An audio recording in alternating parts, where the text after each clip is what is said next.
اللہ اگر چاہے، اس لیے کہ سرکار غریب نواز کو بھی یہ چیلنج کیا گیا تھا۔ آپ کو ایک پجاری نے کہا تھا، وہ آگ جلائے بیٹھا تھا، غریب نواز نے کہا کہ ذرا اس میں ہاتھ ڈال دو، جس کی عبادت کرتے ہو یہ تو تمہارا خدا ہے۔ اس نے کہا اس میں ہاتھ کیسے ڈالیں گے، یہ تو جلائے گی۔ کہا جس کی عبادت کرتے ہو وہ خود تم کو جلائے گی۔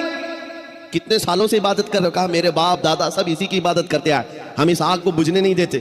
کہا پھر ہاتھ ڈالو۔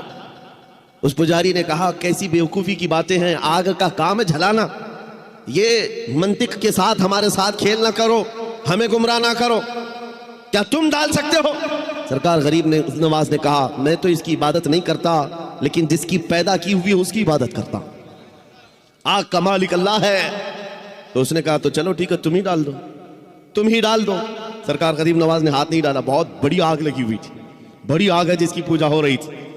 اس پنڈت کی گود میں ایک چھوٹا سا بچہ تھا، سال بھر کا، 1.5 سال کا۔ اس کی گود سے بچے کو لے لیا اور آگ میں چلے گئے، اندر چلے گئے۔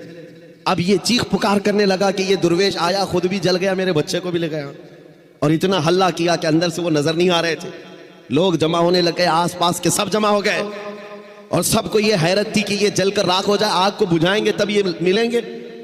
کافی دیر ہو گئی، مجمع جب اکٹھا ہوا، کئی پجاری آئے، سرکار غریب نواز اپنا دامن جھاڑتے ہوئے آگ سے باہر تشریف لا رہے ہیں۔ بچہ بھی گود میں موجود ہے، صحیح سلامت ہے۔ اس نے چھین کر کے اپنے بچے کو لیا، جگہ جگہ پکڑ کر دیکھا، پیشانی بھی ٹھنڈی ہے، کپڑے بھی ٹھنڈے ہیں، کوئی گرمی کا اثر نہیں ہے۔ میرے عزیز و غریب نواز تو اللہ کے ولی ہیں، انہیں آگ نہیں جلائی، بات تو سمجھ میں آتی، بچہ پجاری کا تھا، یہ کیوں نہیں جلا؟ مفسرین کہتے ہیں، تاریخ دان کہتے ہیں، دیکھنا یہ ہے ہاتھ میں کس کے تھا بچہ۔ اسی لیے ہم کہتے ہیں خواجہ کا دامن، غوث کا دامن، ارے جہاں ہاتھ لگ جائے اس پر آگ نہیں لگتی۔ میں آپ سے یہ بات کر رہا ہوں، ہم سے بھی کہا گیا تھا یہ کیسی باتیں ہیں، بڑے بڑے دعوے ہیں۔ ہم نے یہی کہا ہمارا دعویٰ نہیں ہے، یہ رسول اللہ کی عزت کی بات ہے، یہ نبی پاک کی حرمت کی بات ہے۔